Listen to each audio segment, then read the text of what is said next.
Here we go, folks.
Statements by members.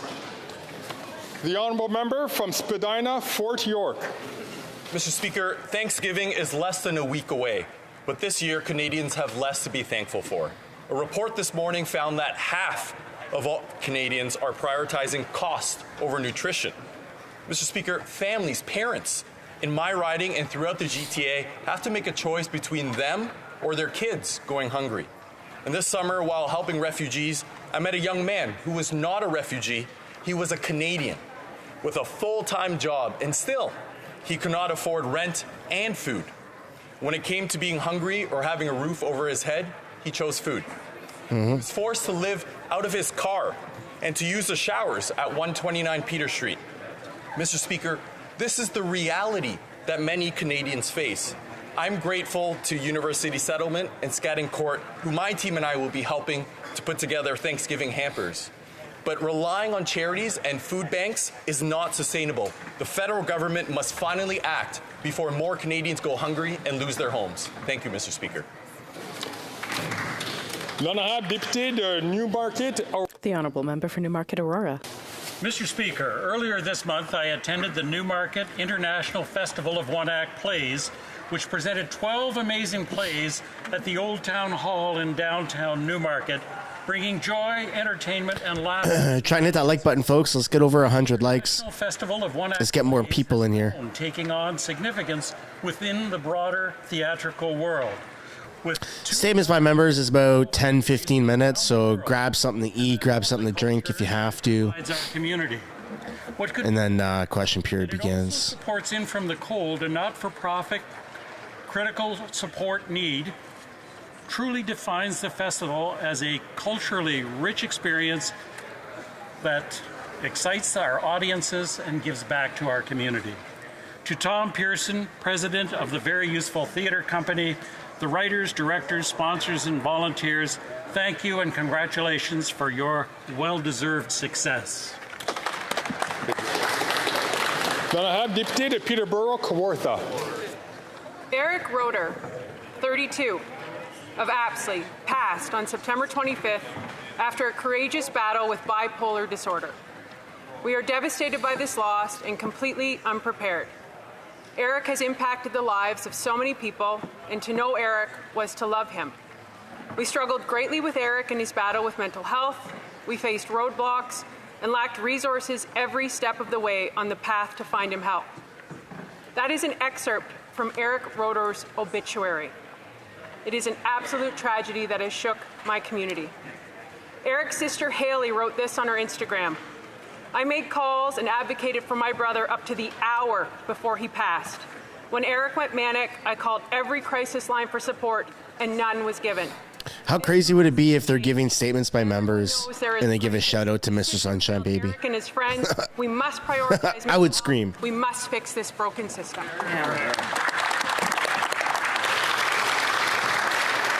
L'honorable député de Kitchener. The Honourable Member for Kitchener South Hespeler. I rise today to honor a remarkable young man, Bryce Friesen, son of John and Shelley and big brother to Luke. I first met this remarkable young man when he and a friend volunteered with my election campaign in 2021. On his 12th birthday, as soon as he was eligible, Bryce joined the Royal Canadian Sea Cadets in Kitchener. He never looked back and rapidly progressed through the ranks of the Sea Cadets program. Bryce maintained near-perfect attendance throughout and went above and beyond for every activity, including food bank volunteering, recruiting, and supporting the Royal Canadian Legion during poppy sales. Last spring, he was selected to receive the top honor from the Royal Canadian Legion for exemplary service by a cadet. In May 2023, he decided to pursue his dream, and on September 12th was sworn into the Canadian Armed Forces. Oh. He embarked on basic training in St. Jean, Quebec on September 27th. Congratulations, Bryce. I know how justifiably proud. Joining a corrupt organization. The Honourable Member for Longueuil-Saint-Hubert. Mr. Speaker, as we celebrate Latin American Heritage this month, I'd like to highlight... For those that are wondering why the House is so empty, they're late to start question period, and they just opened the doors right when I started the stream. President of Couture Port So everybody is filing in right now from Parliament. So it will fill up. It's just going to take, 5-10 minutes.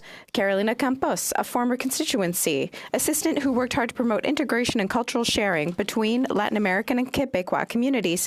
Mr. Alvaro Cueto, president of the Saint-Hubert Borough, who was involved in community life in the city of Longueuil through the organization of sporting events and civic initiatives. I'm proud to rise in the House today to pay tribute to them and to all the members of Longueuil's Latin American community whose presence and involvement makes a real difference to the people of Longueuil.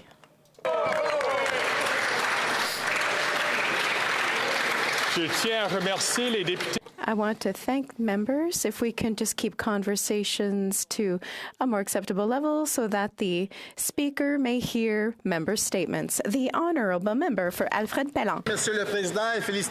Thank you, Mr. Speaker, and congratulations on your election.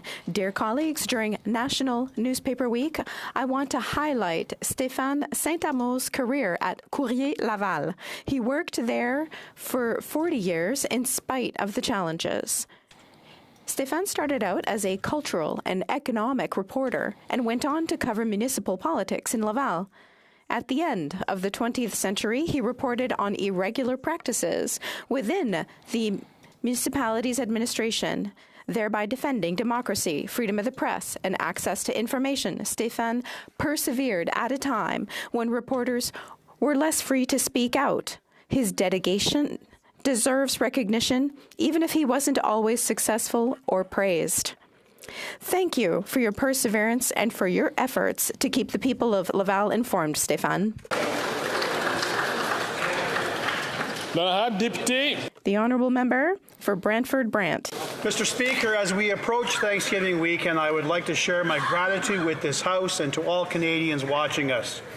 Let's go, bro. I express my profound appreciation to my family. Your support has been the cornerstone of my work as a Member of Parliament.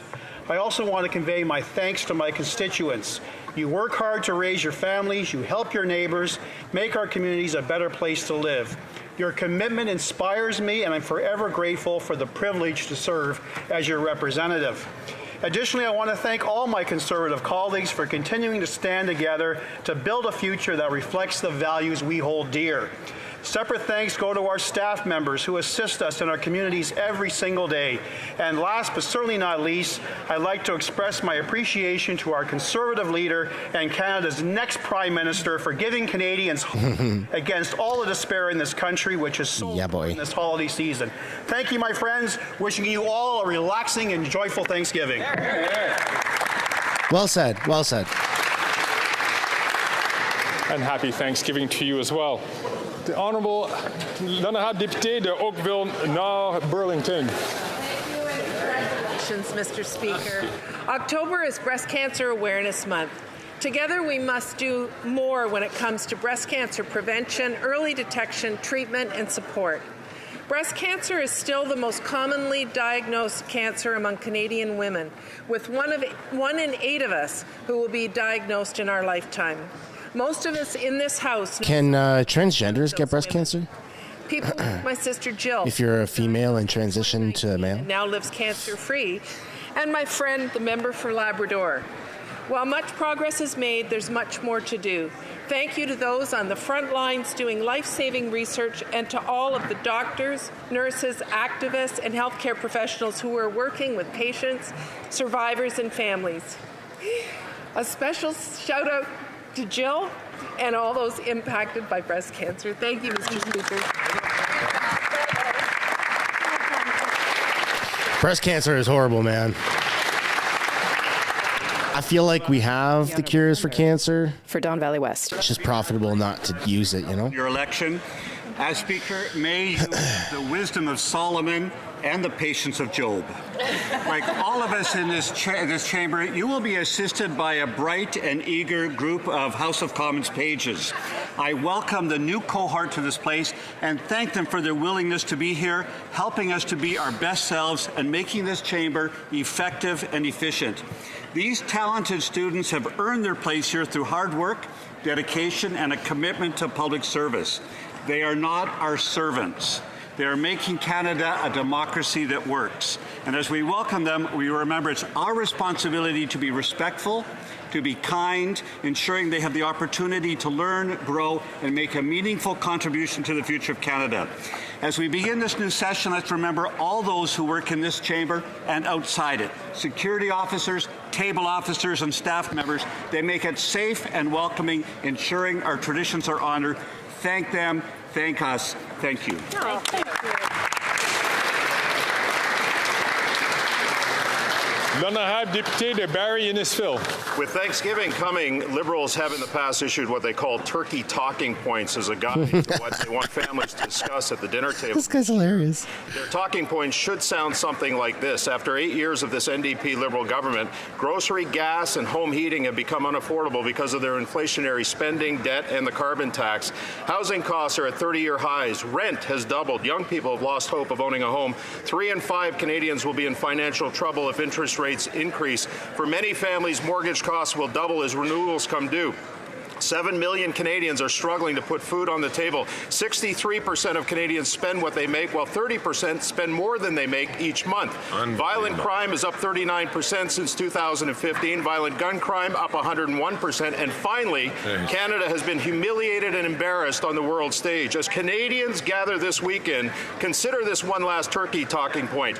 This is a Prime Minister who cannot be redeemed at this point. He must be replaced. Oh, and by the way, he's not worth the cost either. Yeah, get that in. The Honourable Member for Vaudreuil-Soulanges. Monsieur le Président. Thank you, Mr. Speaker. Again, Mr. Speaker, when conversations are held in my community of Vaudreuil-Soulanges in every corner of our beautiful country about the giants of Canadian rock, April Wine's unmistakable rhythm and sound reverberate powerfully. April Wine has woven itself into the fabric of our identity, capturing hearts across generations with unforgettable tracks like Roller, Sign of the Gypsy Queen, and I Like to Rock. Their story, marked by the sale of millions of albums, isn't just one of chart-topping achievements, but also their tenacity, longevity, passion, and of course, Canadian pride.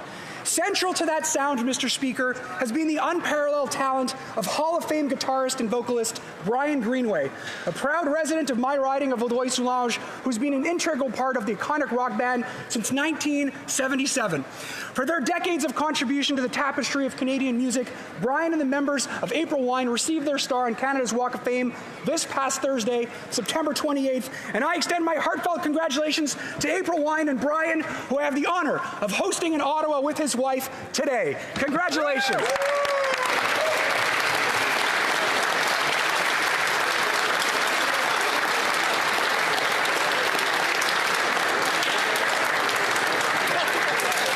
Before I continue to the honourable member from Hastings, Lennox and Addington, I would like to remind members not to engage in recognizing people who might be Chill out, Greg. in the galleries. I think there are very good reasons why we should not do that. The Nazi thing! Hastings, Lennox. The Nazi thing! Oh! NDP government is forcing a carbon tax on the farmer who grows the food and the trucker who... Did everyone catch that? This is a tax on every single Canadian who needs to buy the food. Now we learn they want to... Tricky. That was funny. Extra financial burden on the farming communities that feed this country, not just by increasing the cost of producing the food, but of shipping it. Canadians know that this Prime Minister is not worth the cost. After 8 years, his tax and spend agenda has resulted in constantly raiding the wallets of those struggling, leaving less to buy basic necessities. Using the personal bank accounts of Canadians to fund vanity projects is not the way to run a government. That's right. These Liberals have proven they have never stepped up, nor have they exhibited even a modicum of financial responsibility, and need to step aside and let the Conservatives know how to take the reins. Mr. Speaker, it's time to start listening to Canadians from coast to coast to coast and cancel the carbon tax. Please. Please do. The honourable member for Chicoutimi-Le Fjord. Mr. Speaker, Quebecers have had enough. Inflation has hit historical highs and people are having trouble meeting their needs. In my riding, food bank use has gone up between 40 and 50%. Citizens are suffering. Quebecers have to find themselves a second job to make ends meet. And what's the government being supported by the Bloc doing? They're adding a carbon... Just a reminder, everyone, to smash that like button. Let's try and get up to like 300 likes or something. Dupes. You know? Let's get some more folks in here. Voted against. It does also, someone check how much CPAC viewers there are. Not only... I think we're crushing CPAC numbers. Add a burden to Quebecers. The government's adding on. The Bloc said that it wanted to increase the carbon tax to extremely high levels. Voting for the Bloc is expensive. They'll have the opportunity to vote for our motion to abolish this tax. I hope that let's see if they listen to Quebecers or to their Liberal partners.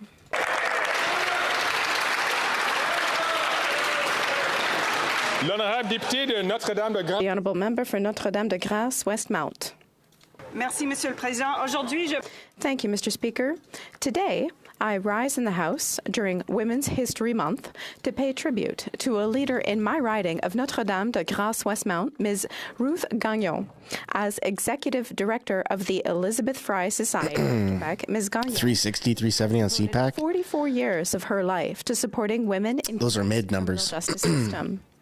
This community organization based in... Come on, folks. Got almost 1,000 people in here. Let's get a few more hundred likes. That way the algorithm catches it. And we can get several thousand people watching this. Because QP's about to start.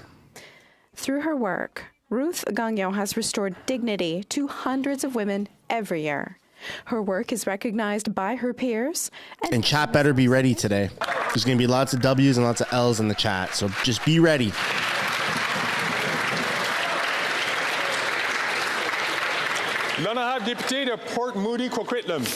Mr. Speaker, today is National Day of Action for Missing and Murdered Indigenous Women, Girls, and Two-Spirit people.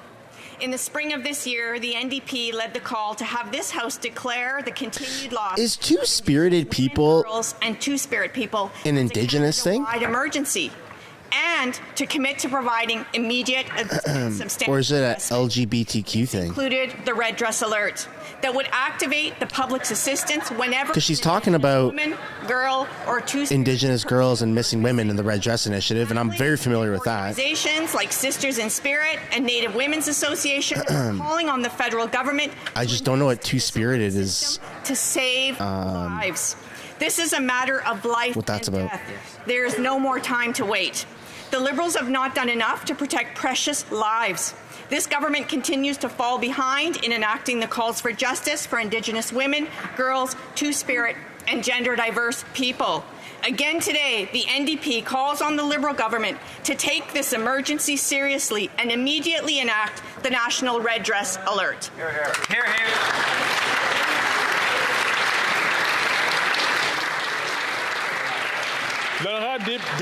The honourable member for Berthier-Masquinongé. Mr. Speaker, the legendary Festival de la Galette de Sarrasin de Louisville is celebrating its 44th edition. Over the past few days, I had the immense joy of being inducted as an honorary member into the Buckwheat Brotherhood. It was a great pleasure for me to pledge my loyalty to this priceless local product. Rest assured that I will do you proud by promoting buckwheat and its byproducts. I'd like to thank the Grand Master of the Confrérie du Sarrasin, Marc H. Plante, and the festival's president, André Auger, with whom I had the privilege of sharing this honor.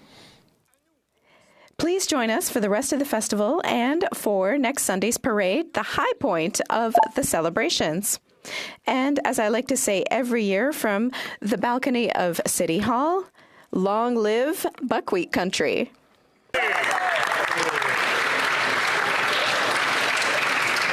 L'honorable député de Calgary, Shepherd. Mr. Speaker, after 8 years of this Liberal government, housing costs have doubled.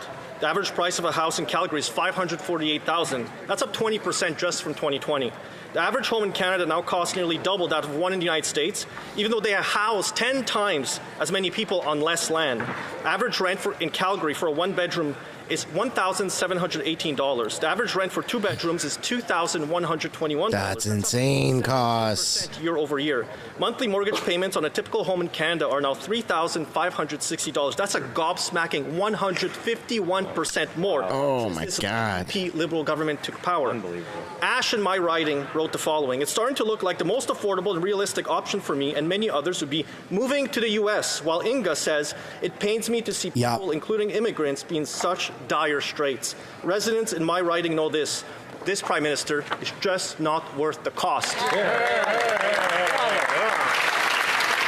I can't believe how many people are running away to America. To Calgary, Skyview. Mr. Speaker, I rise today to pay tribute and commemorate the life of a remarkable Calgarian, Chris Snow, whose unwavering courage in the face of adversity, dedication to the Calgary Flames, and an inspiration to countless others have left a lasting impact on our hearts. Chris was the Assistant General Manager of the Calgary Flames. He embodied the spirit of resilience and determination throughout his life. His courageous battle against ALS was a testament to his unyielding strength. He faced this devastating disease with unwavering resolve, becoming a symbol of hope for those living with ALS and their families. Beyond the world of hockey, Chris's impact extended into the family. Today, we also remember Chris as a loving husband to his wife, Kelsey, and a dedicated father to their two young children. His love and devotion to his family were evident in all aspects of his life, and his legacy of love and commitment will forever be cherished. Thank you, Mr. Speaker.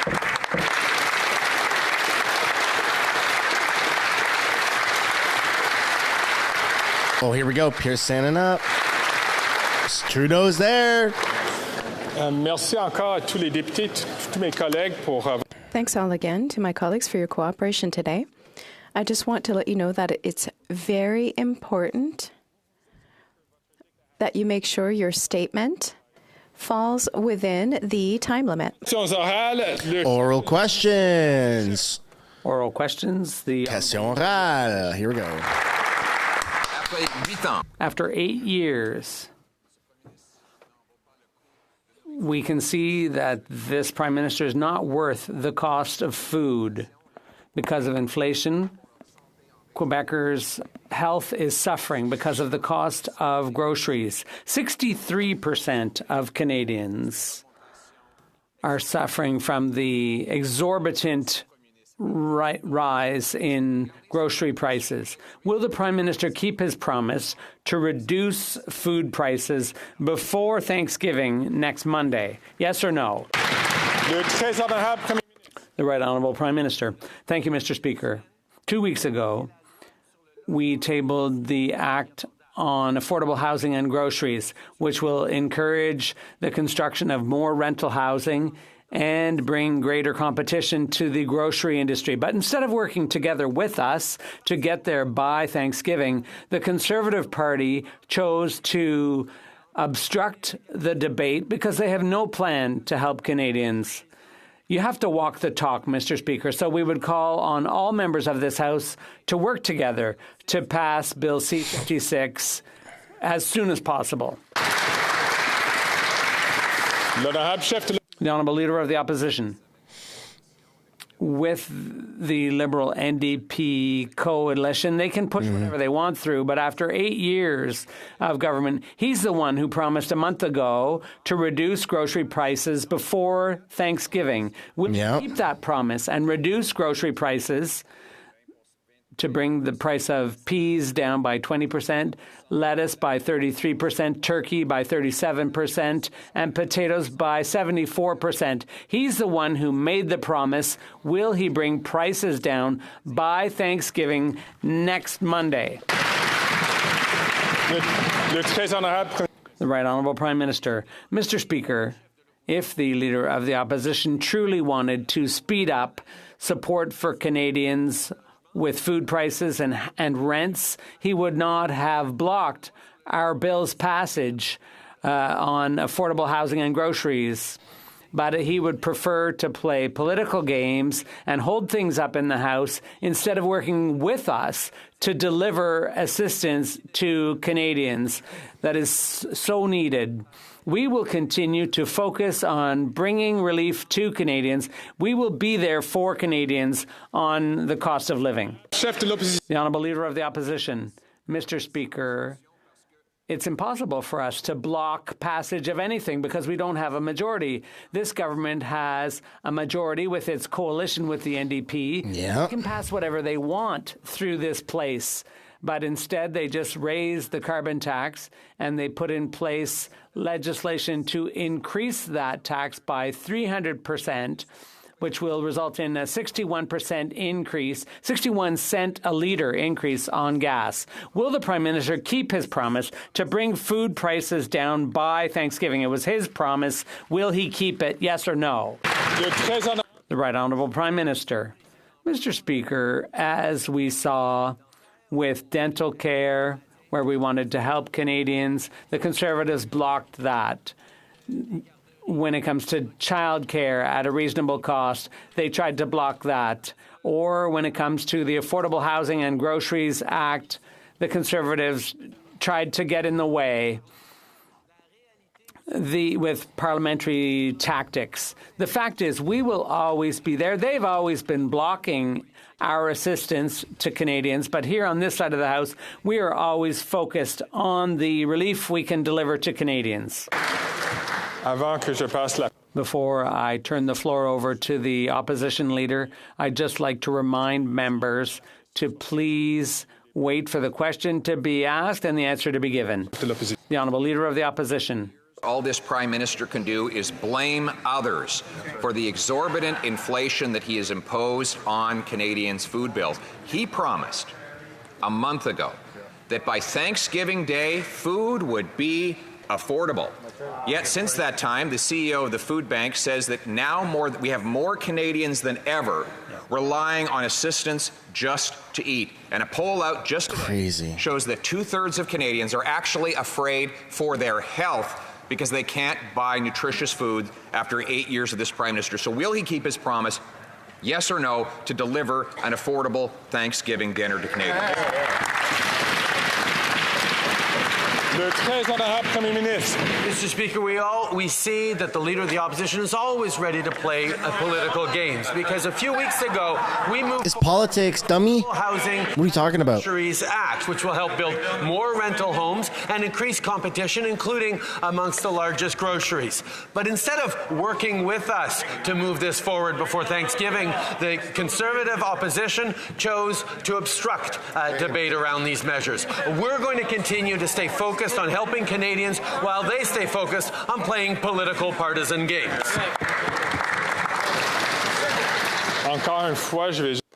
Once again, I would ask people to kindly refrain from talking so that the Speaker can hear the answers from the government benches.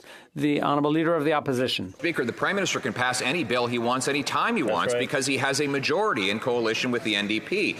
That's why he promised a month ago that he would make food affordable by Thanksgiving. Big blustery photo op. So my question for him is, will, by this Monday at Thanksgiving, he reverse the 22% inflation in the price of peas, the 33% inflation in the price of green salads, the 37% price inflation in the cost of frozen turkeys and the 74% price inflation for potatoes. Will he keep his word? Will he bring the prices down? Yes or no? Please have mercy, man. Thanksgiving is supposed to be a time to celebrate. Mr. Speaker, we see again the Conservative opposition is always ready to fling attacks and make criticisms, but what they actually did was block our move to move forward on a Affordable Housing and Groceries Act. They obstructed debate last week in terms of delaying it. We want to move forward on this so we can help Canadians, but they stood against this act the same way they stood against $10 a day childcare, the same way they stand against the Canada Child Benefit, the same way they stood against dental care for Canadians who need it. Mr. Speaker, we will keep helping people. The honourable member for La Prairie. Mr. Speaker, Stats Can revealed last week there are nearly 500,000 non-permanent residents in Quebec, an increase of over 150,000 from last year. Permanent or otherwise, newcomers have the same needs as everyone else. They need a roof over their heads, they need to work, they need to interact with others, and they need to learn the language. Their kids need to go to school, and when they're sick, they need health care like everyone else. Will the government revise its targets so we can provide all these essential services to newcomers? The Right Honourable Prime Minister. Mr. Speaker, as my honourable colleague knows full well, immigration is a shared area of jurisdiction between Canada and the Government of Quebec. And we work together to bring people in, to meet needs for the workforce, to boost the economy and so on, while at the same time ensuring that the appropriate investments are made to settle those people and enculturate them. We'll always be there to work hand in hand responsibly with the Government of Quebec. The honourable member for La Prairie. The Prime Minister's a dreamer. To him, being open to the world means welcoming newcomers because it's a nice thing to do. It's as if he thinks it doesn't matter if newcomers can't find a place to live or if rents go through the roof. It doesn't matter if they don't integrate because there aren't enough French language and enculturation courses. It doesn't matter if they don't have access to basic services. Well, Mr. Speaker, yes, it is serious. It's serious and it's irresponsible of him. Will the Prime Minister revise immigration targets based on our capacity to settle newcomers? The Right Honourable Prime Minister. Mr. Speaker, I disagree with my honourable colleague. I think shutting the door on newcomers is not the solution. How? We have nowhere to put anybody. But that's why we announced measures like cancelling the GST on the construction of new rental housing units. We will work with the provinces and municipalities to accelerate approvals and build more housing faster to better settle newcomers. The honourable member for Burnaby South. Today is a bad day for Conservatives, but a great day for the people of Manitoba. No, rest in peace, Manitoba. Drop an L in chat for Manitoba.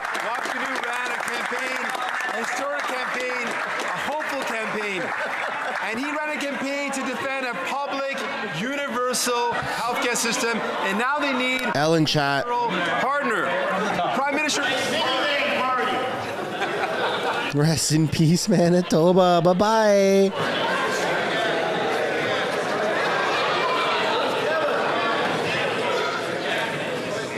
The new premier of Manitoba has like a criminal record or some crazy shit. Order. It's insane.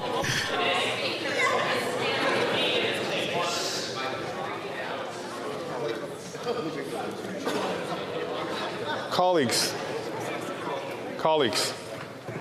I could not hear the question. Honourable member from Burnaby South from the top, please. Mr. Speaker, I'm very happy to repeat this. Today is a bad day for Conservatives. No. Ellen chat for Manitoba. Rest in peace, Manitoba.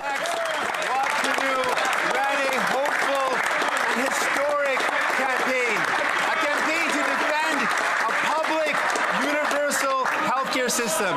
But now they need a federal partner. The Prime Minister has called privatization of healthcare innovation. So will the Prime Minister stop the flip-flop and come out clearly and say no to for-profit health care.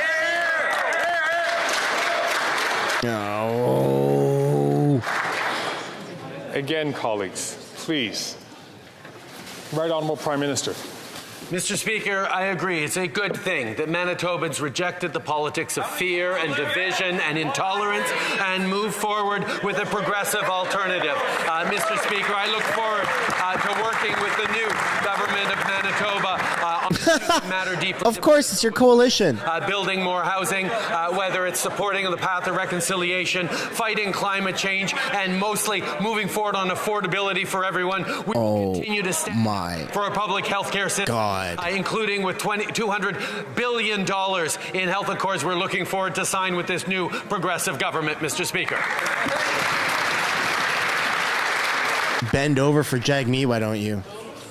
The Honourable Member from Burnaby South. Mr. Speaker, during the campaign, Conservatives said they would never search the landfill for the bodies of murdered Indigenous women. Shame. They were actually trying to score political points off of a genocide. Yeah. It's disgusting. Yeah. And Manitobans spoke very clearly. They rejected this hateful, divisive, conservative politics. Yes. So to the Prime Minister, will he do everything in his power to make sure the landfill gets searched and put in place a red dress alert to save Indigenous lives?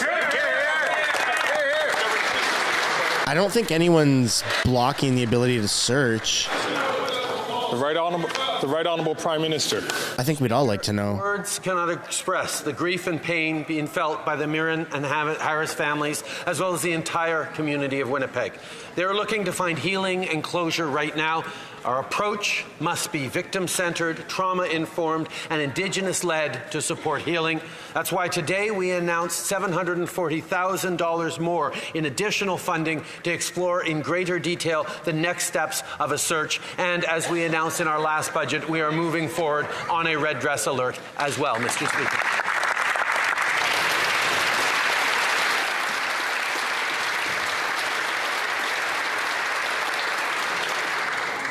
The Honourable Leader of the Opposition. Prime Minister pretends that he's not in a majority coalition with the NDP, when in fact he is, and he can pass any law he wants at any time. Yeah. And that's why he promised a month ago that we'd have an affordable Thanksgiving. I know it was a ridiculous promise.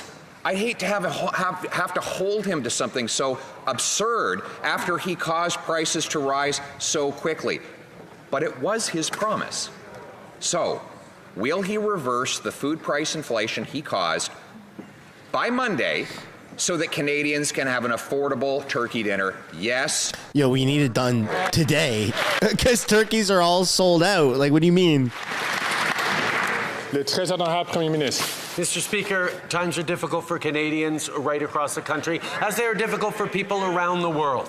The war in Ukraine, the global inflation crisis, the after effects of the pandemic have all caused real challenges. And that's why, as a government, we've been there to support people, whether it's with the grocery support, whether it's now with the Affordable Housing and Competition in Groceries Act. Now, the problem is, Mr. Speaker, is the Conservatives chose to obstruct debate on that act, to delay it. And we call on them to help us move forward on this to make sure that Thanksgiving and future Thanksgivings are more affordable for Canadians.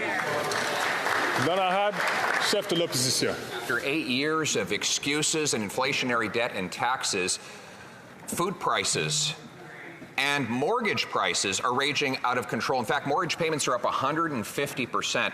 When the government borrows money, competes with Canadians for their mortgage rates, it drives up the cost of lending.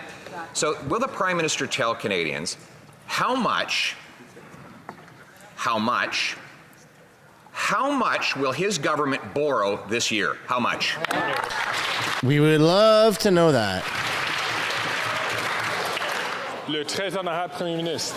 Mr. Speaker, on the one hand, Conservatives continue to call for cuts to spending and cuts to supports for Canadians, but at the same time, they say there's not enough access to housing. And they put forward a plan, a private member's bill, to tackle the problem of housing affordability. The problem is it won't build homes fast enough, it doesn't reach enough cities, and it creates unnecessary bureaucracy, Mr. Speaker, while cutting the Accelerator fund and ripping up our agreements to build more homes with cities like London and others across the country. On this side, we're actually linking public transit dollars to housing density, working with cities to ensure their housing proposals are ambitious, and addressing the bureaucracies to slow.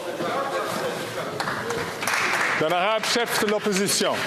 Mr. Speaker, the question was how much? You see, when the government borrows billions of dollars out of the economy, it bids up interest rates. Those interest rates have already ballooned faster under this Prime Minister than under any other in monetary history. So once again, how much, and how much will this government borrow from the economy this year? Just the number, please. Simple question. Le très honorable Premier Ministre. Mr. Speaker, while the Leader of the Opposition continues to talk down Canadians and talk down the Canadian economy, we're going to continue. This guy is smoked something before going into the House. Yes, Mr. Speaker, our strong fiscal position. We have the lowest deficit in the G7. We have the best debt to GDP ratio in the G7. And we're one of the 3 largest countries in the world with a AAA credit rating. Of course. Mr. Speaker, it's always brought up. We have been there for Canadians, and we have been responsible stewards of the public purse, and that means we will continue to be able to support Canadians through these difficult times, including with the measures we have right now. The Honourable Leader of the Opposition. The bond agencies he brags about were the same ones who were charged because they falsely claimed the subprime crisis would never happen in the United States of America. Canadian households, after 8 years of this Prime Minister, are more indebted than any other country in the entire G7. And interest rates have gone up faster than at any time in monetary history after 8 years of this Prime Minister. All of this is driven by his massive addiction to borrowing. Yes. So the average barber or waitress knows how much they borrow. Does the Prime Minister, who's the head of a $500 billion government, even know how much he's borrowing out of the country this year?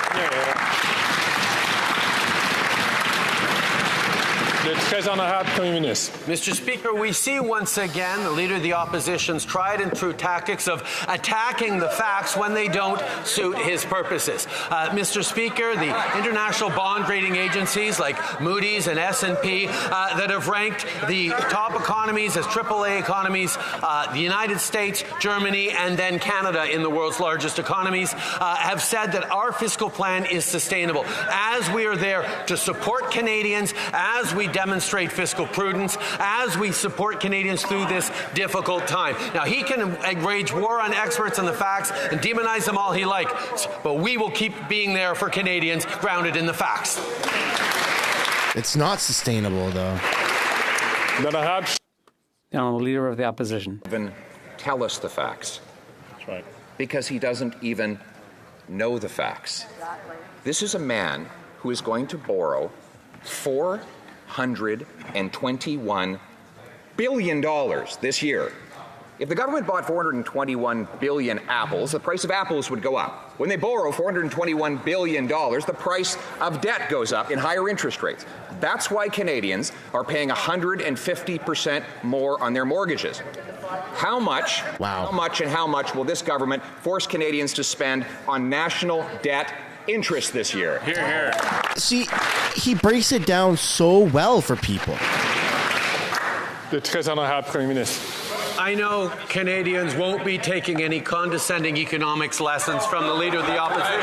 It's not condescending, it's factual, dum-dum. Canadians that a good way of avoiding inflation was... Is crypto? Crypto. That was his economic counsel to Canadians. That's all he's got. They would have lost almost half of their life savings. Mr. Speaker, you can understand we won't be taking any economics lessons from that guy. Oh, he feels so tough off of that. It's so Ellen chat for Trudeau. That was so pathetic.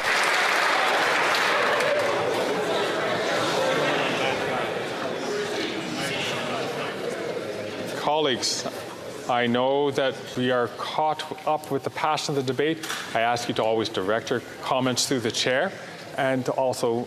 Speaker, sit down. Disruptive to the House. The honourable member... The adults are talking. The official opposition.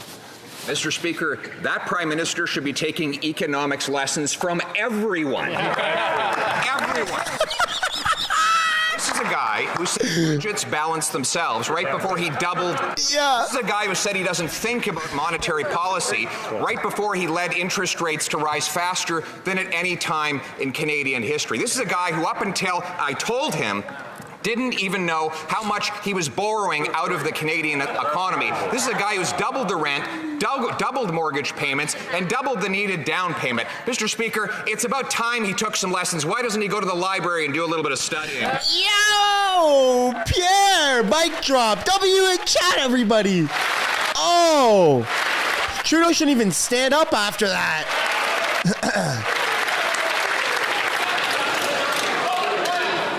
Speaker, sit down. The adults are talking. Colleagues,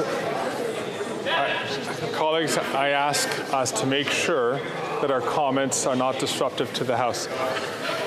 The Right Honourable Prime Minister. Mr. Speaker, while the Leader of the Opposition continues to play his partisan games and focus on me, we're going to remain focused on Canadians. We move forward with an Affordable Groceries and Affordable Housing Act that they have continued to obstruct debate on. We've continued to deliver things for Canadians like dental care for low-income Canadians that they stood against. We continue to deliver $10 a day child care in places across the country that they campaigned against. They continue to campaign against the Canada Child Benefit. We see, Mr. Speaker, they're always there to make clever political arguments. They're actually support Canadians like we are.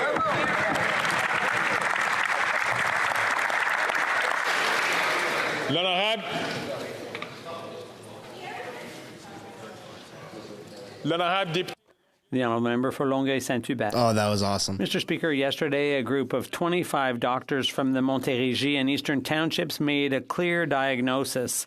The housing crisis is undermining Quebecers' health. But the Prime Minister continues to withhold $900 million earmarked for housing construction in Quebec at a time when the housing crisis is turning into a public health crisis. As you know, Mr. Speaker, the first principle of medicine is do no harm. When will the Prime Minister stop harming housing construction and pay Quebec its $900 million? The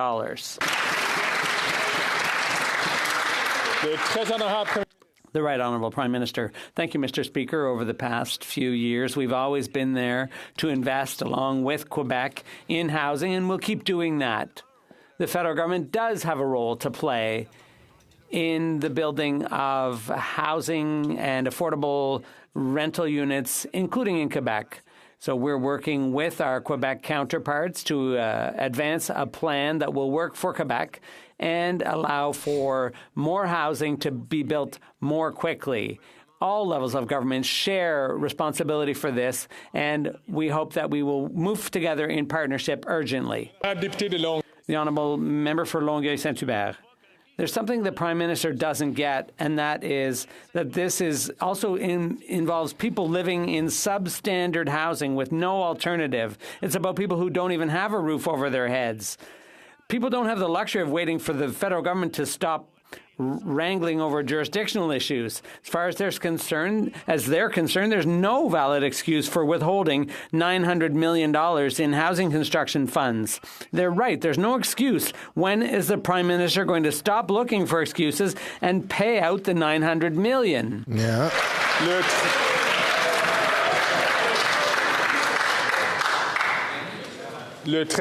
The Right Honourable Prime Minister. Mr. Speaker, it's a shame that the Bloc keeps picking fights where there is no reason for one. We are working hand in hand with the government of Quebec in order to address this housing crisis. Yes, We're investing $900 million and more in housing construction together with the government of Quebec. It's good news for Quebecers that we're working together so well with the Legault government. Unfortunately, the Bloc is just trying to pick a fight. It's too bad for Quebecers, but we are going to focus on our principles and on helping Quebecers. The Honourable Leader of the Opposition. Good news headline. Apartment rents are on the verge of declining due to massive new supply. Unfortunately, that's a CNBC headline from the United States of America. Here's a CBC headline in Canada. Rent is going up more than $100 a month right now. Yeah. Another one, and the Prime Minister's favorite, the Toronto Star, that this year we're having worse construction numbers than during the lockdown.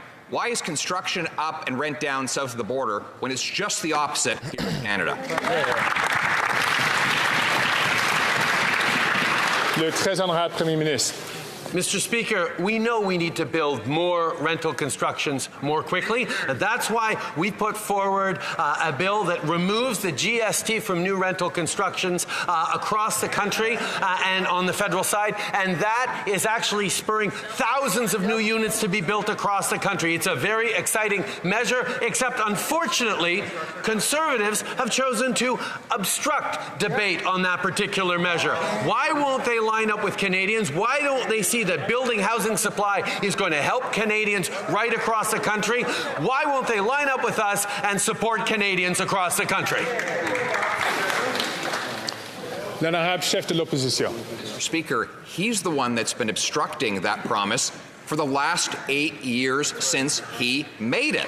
But since that 8-year period, the average rent has doubled. Mortgage payments have doubled. The needed down payment has doubled. It has been double trouble. And after doubling the cost, he created a $4 billion so-called Accelerator to build homes. How many homes have been completed? Like a few hundred at most.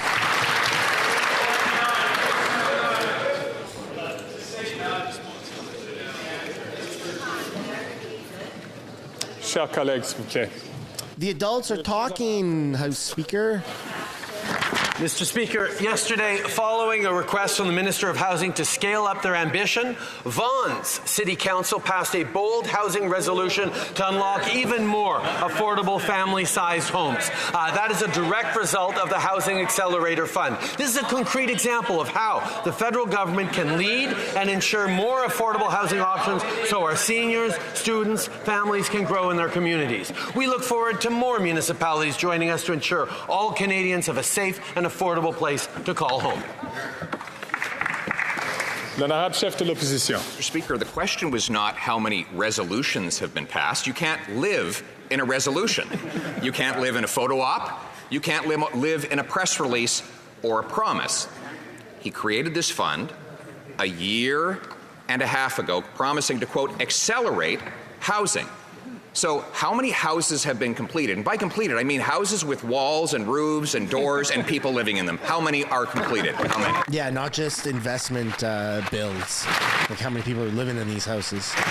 Mr. Speaker, the Leader of the Opposition's housing plan consists of wagging a finger at municipalities and saying, you better build more homes or else. Mr. Speaker, we have a better approach than that. We actually work with municipalities to build more homes, and we're seeing the results of that housing plan. Recently, alongside British Columbia and the City of Vancouver, the member for Vancouver Centre announced the groundbreaking of the construction of 154 new affordable housing units close to transit in the heart of Davie Village, which will also house Community, which is a non-profit organization providing safe and secure services for individuals and families living with HIV/AIDS.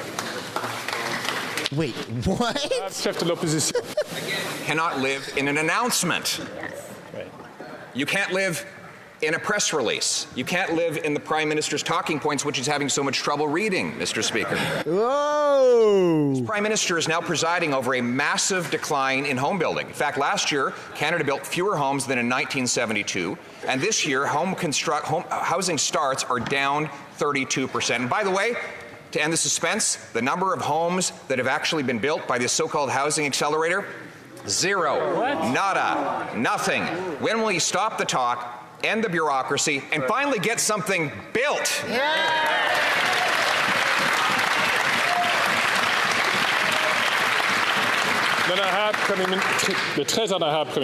Mr. Speaker, over the past number of years, over 2 million families have got into homes because of our strategic investments in housing, and we just added to that with the Housing Accelerator Fund that is moving forward to remove barriers and get more housing built faster, which is exactly what we're doing, for example, with the City of London, where Mayor Morgan said this is the most significant housing investment in London history, where over the next 3 years alone, we'll build over 2,000 additional housing units in London. We know this is a challenge that we need to solve together, and that is what we're going to do in partnership with municipalities. L'honorable député de Burnaby-Sud. In 2021, the Prime Minister made election promises to stop rent evictions and to deter unfair rent increases. Well, 2 years later, 500 renters in Toronto are on strike because of rent evictions and high rent increases, as well as poor conditions. Now, the Prime Minister and Liberal MPs from Toronto are nowhere to be seen. Those promises, meaningless.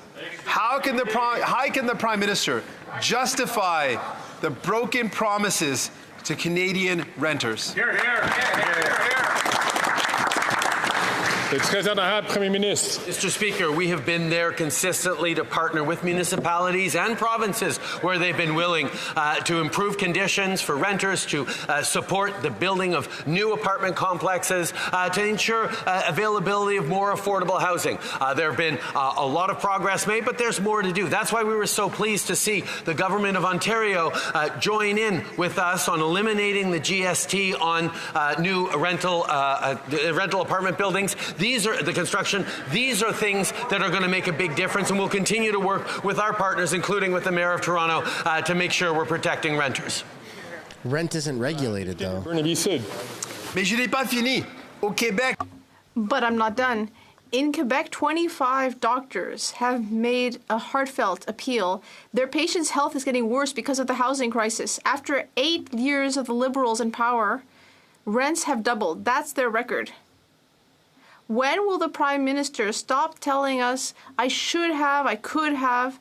When will he finally take this crisis seriously? Cut off the coalition then if you're not happy, Jagmeet.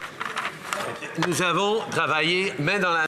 Mr. Speaker, we have worked closely with the Government of Quebec for years to invest in housing, and we are currently working hard to implement our investment of $900 million to help with the housing crisis in Quebec. We know that many people are concerned, and that is why we are taking action in partnership with the Government of Quebec, as we're doing throughout the country, hand in hand with our partners at municipalities and in the provinces. L'honorable député de Aurora Oak Ridges, Richmond Hill.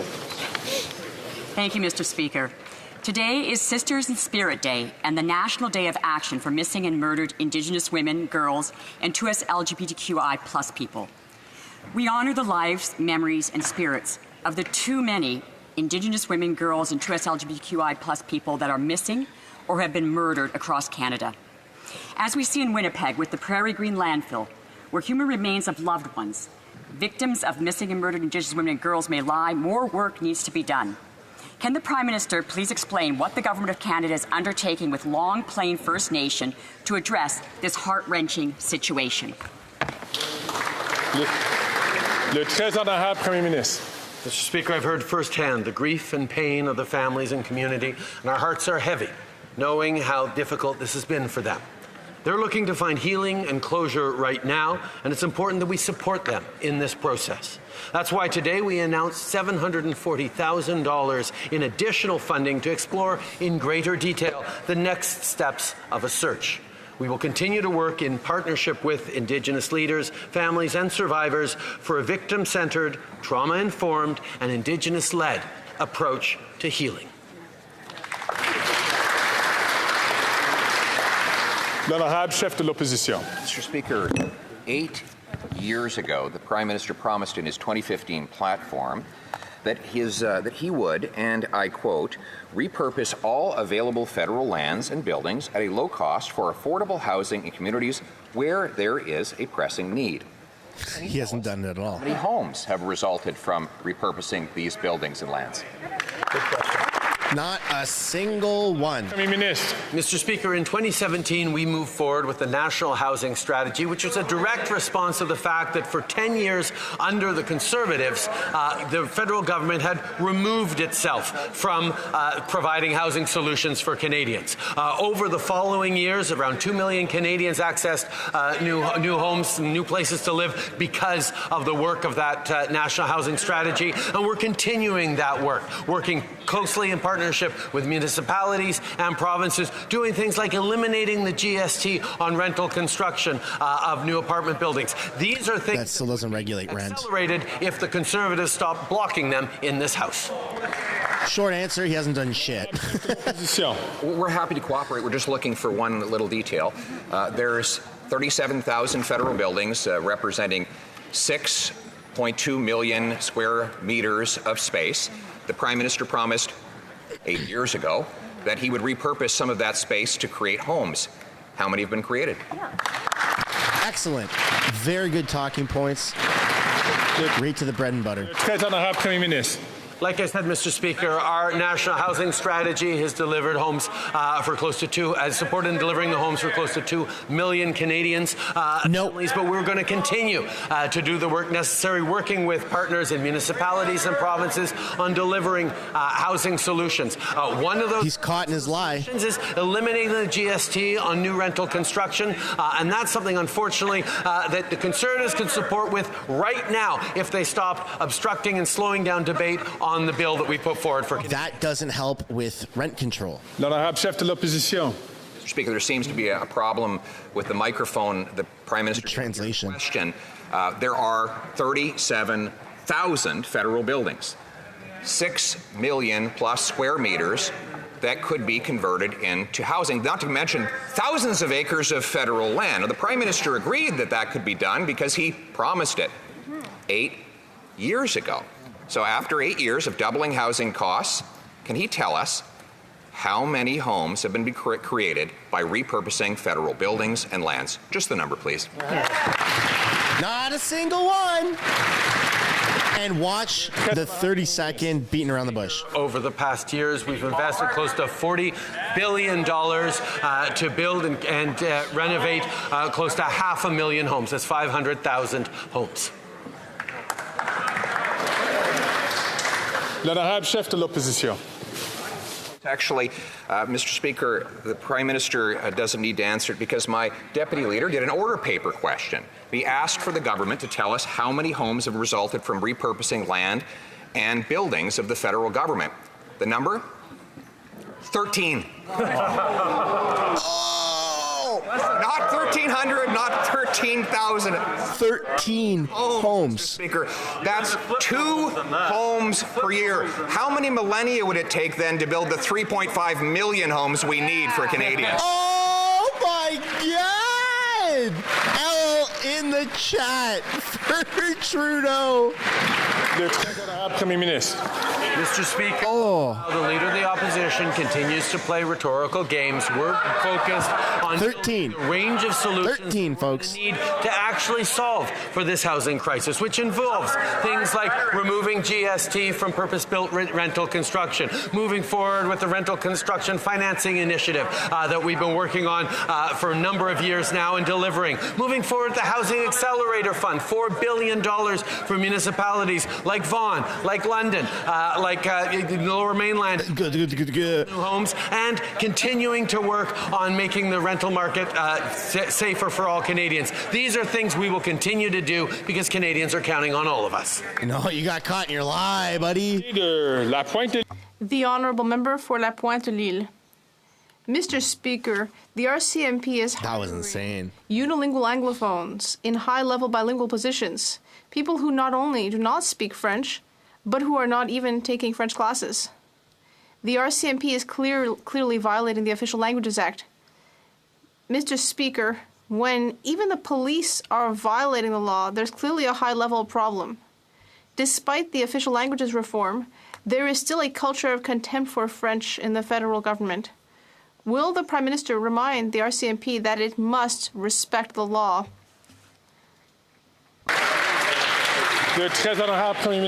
The Right Honourable Prime Minister.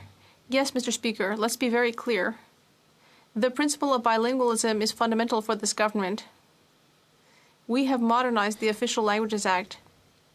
With the implementation of Bill C-13 this year, we expect the RCMP to respect the principle, and we expect them to hire bilingual individuals to fill bilingual positions. And I know that the Minister of Public Safety will be speaking directly this afternoon with the Commissioner of the RCMP. The Honourable Member. Well, Mr. Speaker, this case with the RCMP is a clear example of the culture of contempt for French within the federal government. It's one thing for the RCMP to hire unilingual Anglophones, and it's one thing for them not to take French classes, but the worst part is that no one has even thought to require them to take classes. No one is even trying, even for appearance's sake, to try to ensure that the law is respected at a minimum level. That's a great example of this culture of contempt for French. Will this Prime Minister finally understand that he needs to take action? Le très honorable Premier Ministre. The Right Honourable Prime Minister. Well, as I just said, Mr. Speaker, the Minister of Public Safety will speak directly with the Commissioner of the RCMP this afternoon. This is a concern that we share. And we expect federal institutions like the RCMP to respect the Official Languages Act. Oh, Trudeau is so screwed. After 8 years, 8 long years, 8 miserable years, Mr. Speaker, of this Prime Minister, he is not worth the cost of energy. 2,800 Nova Scotians have had their power cut off. And this day, the Nova Scotia government reported that 37% of Nova Scotians now live in energy poverty. Because of this Prime Minister's carbon tax, which he now wants to quadruple up to 61 cents a litre, will he at least let his Atlantic caucus have a free vote on our motion to axe the tax to bring home lower prices?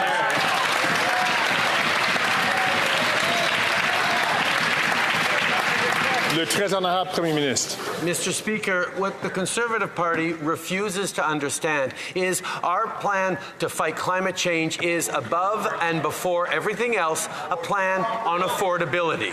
8 out of 10 Canadians do better off with this price on pollution in the jurisdictions where it's been brought in. This is something that means that even as we fight climate change, which is something Atlantic Canadians know all too well is important with hurricanes like Fiona or the wildfires we saw this summer, we're putting more money back in the pockets of 8 out of 10 Canadians. This is how we fight climate change and support Canadians at the same time when Conservatives want to take away checks like the Climate Action Incentive. Bro, 13 houses. What a freaking failure. Years, 8 long, painful, costly years. This carbon tax is not worth the cost. And it's not just me saying it. The Liberal member for Avalon has said, and I quote, "We are punishing rural areas of our country and the most vulnerable people in society." End quote. Other Liberal MPs like to go back to Atlantic Canada and say they disagree with the Prime Minister's plan to quadruple the carbon tax to 61 cents a litre. Unfortunately, they lose their spines when they get to the House of Commons. So will he stop bullying them, let them have a free vote, so that we can pass our motion to axe the tax and bring home lower prices? Oh my God, chill, Pierre, chill. Le très honorable Premier Ministre. Mr. Speaker, apparently unlike the Leader of the Opposition, I spent a lot of time with rural Canadians this summer who were heartbroken. How? He was at his cottage. Communities, the record floods, the record heat waves and droughts that everyone is... Not a single person believes him, eh? That's so funny. Rick? You're such a lying weasel.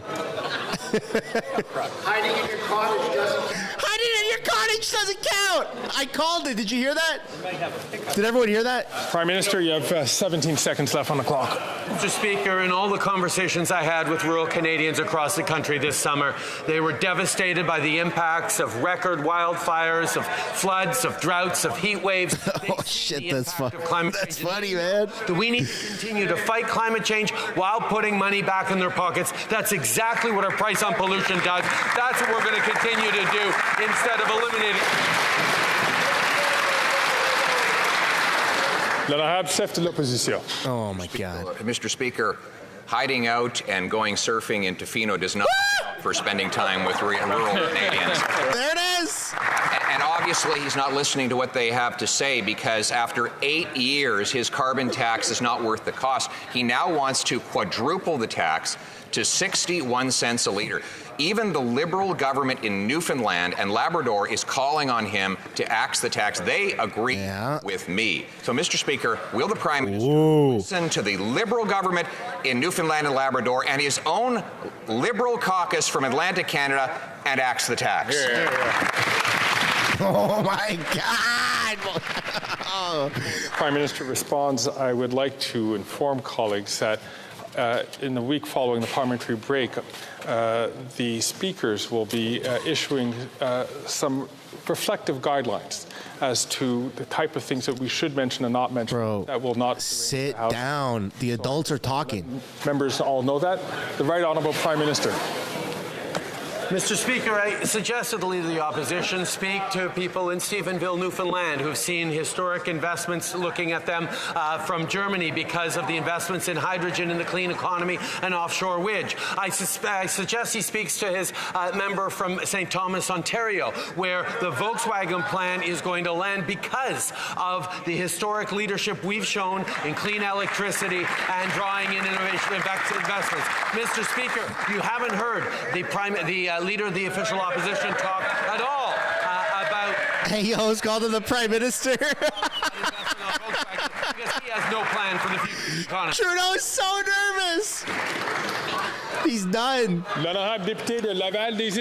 The Honourable Member for Laval-Les-Îles. Mr. Speaker, climate change is a major priority right now, and Canadians from coast to coast are asking for concrete action in the area of developing new technologies. Can the Prime Minister tell this House about the actions taken by the government to promote the development of green industry, not only in Canada, but also in Quebec, Mr. Speaker? Mr. Speaker, I'd like to thank the member for his question and for his excellent work. Last week, I was Minister of Innovation and Premier Legault to announce the historic North Volt Agreement. Our government is working very hard to attract to Canada investments that will enable us to create more jobs and stimulate economic growth throughout the country.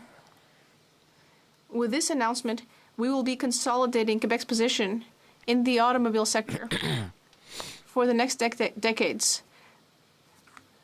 And this is the first electric vehicle battery plant in Quebec. It's great news. Mr. Speaker, when you tax the fuel of the farmers who make the food and the truckers who ship the food, then you tax all who buy the food. And after 8 years, this Prime Minister's carbon tax is just not worth the cost. But he hasn't got the memo. Now he wants to quadruple the tax to 61 cents a litre with firm support from the NDP. Both parties motivated by greed, government greed, to take more and more money away from poor and working class families who are hit hardest by this tax.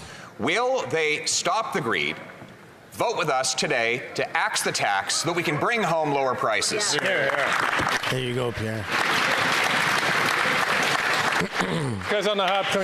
Mr. Speaker, what the Honourable Leader of the Opposition refuses to understand is you cannot have a plan for the future of the economy and jobs in this country if you don't also have a plan for the climate change. To fight climate change.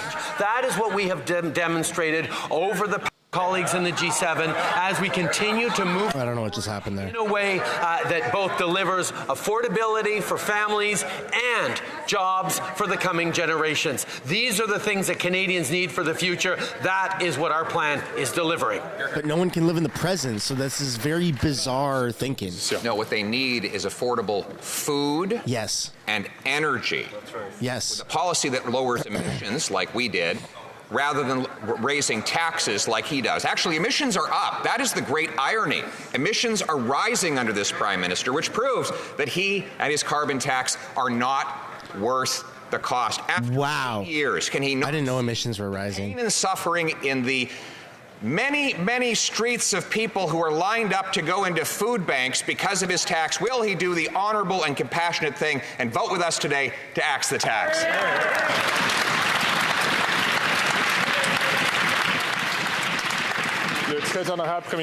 Mr. Speaker, what the Honourable Leader of the Opposition continues to put forward is a plan to double down on oil and gas at a time where that is not going to build the careers, the future, the innovation that Canadians need. I was pleased to meet with a number of Albertan business leaders last night to talk about how we're going to work with them, including in the oil and gas industry, to reduce emissions, to build a brighter future that includes great jobs for Albertans and workers in the energy sector right across the country. We have a plan to fight climate change and grow the economy for the future. The Conservative Party has none. Bro, no one can afford anything. What part of that is he not understanding? L'honorable chef de l'opposition. La seule chose qu'il a, c'est une taxe. The only thing the Prime Minister has is a second carbon tax that will apply to Quebec.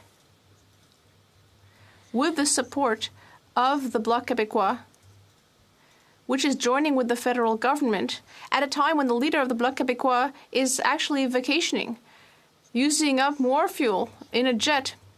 Will the Prime Minister and his friend, the leader of the Bloc Québécois, will they cancel their holiday plans and the carbon tax to protect the environment and Quebecers' wallets? The Right Honourable Prime Minister. Mr. Speaker, we are discussing issues today that are serious for Canadians, like their futures and jobs. Whereas the leader of the Conservative Party is continuing with his partisan attacks. Oh, cry. Just a reminder, everyone, drop a like on the video if you haven't yet already. Colleagues, le décorum est vraiment important. Decorum is very important in this House.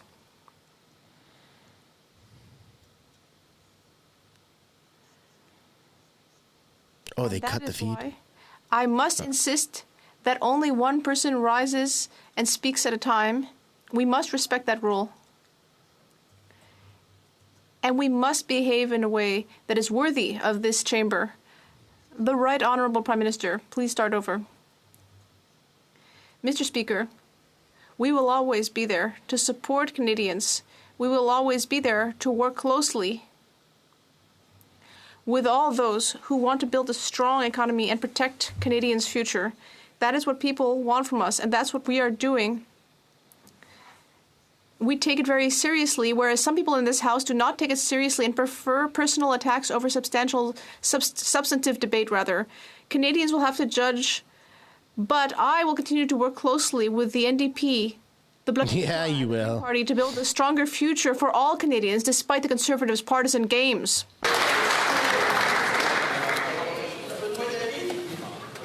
L'honorable député de Vaughan Woodbridge. Mr. Speaker, Canadians are concerned about the cost of housing, and while the Conservatives are letting partisan politics get in the way of important legislation that would increase the number of affordable units built in Canada, our government is working side by side with cities and the provinces to increase the housing supply.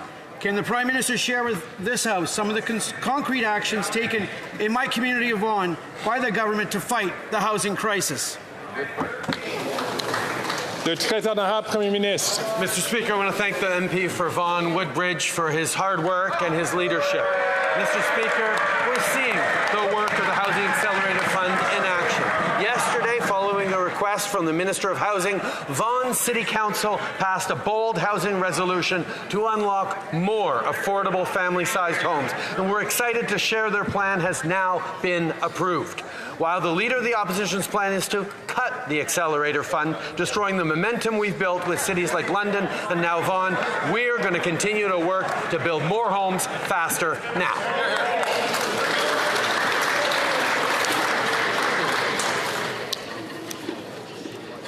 L'honorable député de Burnaby-Sud. Mr. Speaker, I know the Conservatives love a history lesson, so let's go back in time when the Conservatives were in power. Bring it on, Jagmeet. 128%. Coffee went up 89%. Bread went up by 60%. And guess what the Conservatives did? The response was to give billions in tax giveaways to wealthy corporations. Now, after 8 years of Liberals, food prices have also increased by 30%. Now, the Prime Minister's solution is to ask greedy CEOs nicely to stabilize their prices. When will you have the courage to take on the real problem, which is corporate greed? Citizens do not.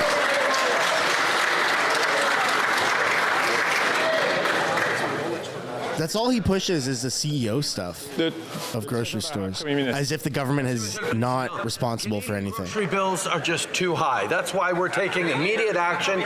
We called the top CEOs to Ottawa to discuss how they can make grocery more affordable, and should they fail to show results, their inaction will have consequences. We're also moving forward on competition reforms because we know increased competition is good for consumers. Unfortunately, the Conservative Party has chosen to obstruct debate on the competition bill reform, but we're going to continue to move forward because that's what Canadians need. One person class.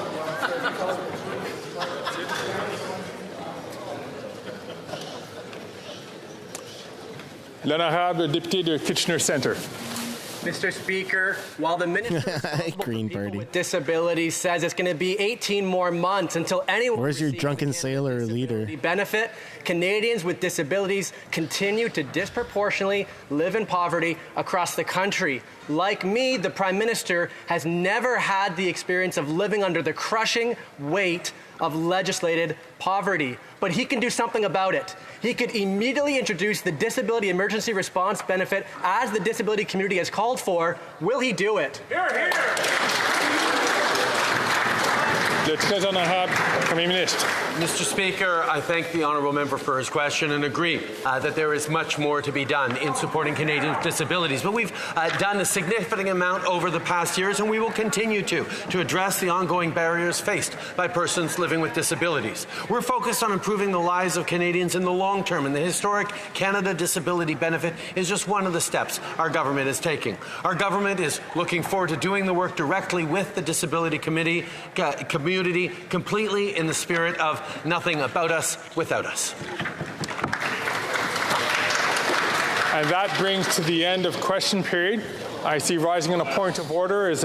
Well, that's where we're going to end it, folks. Wow, that was absolutely insane. I cannot believe that Justin Trudeau has, using government resources, government buildings and land, has only done 13 homes in 8 years. That's absolutely insane. Thank you so much for watching. The chat was absolutely on fire, so hats off to you guys. Yeah, this is where we're going to end it. Just a reminder that if you want your I Did Not See That Coming sticker, link for that is down in the description or the pinned chat of this live stream. I will see you all tomorrow. I'd like to encourage you one last time to drop a like on the video. It's going to help push it out after for the VOD, video on demand. And check to see if you're subscribed if you're not, because this channel gets a lot of exposure, but over, I think 70% of the viewers are not subscribed. So just scroll down. There's like 2,500 of you here.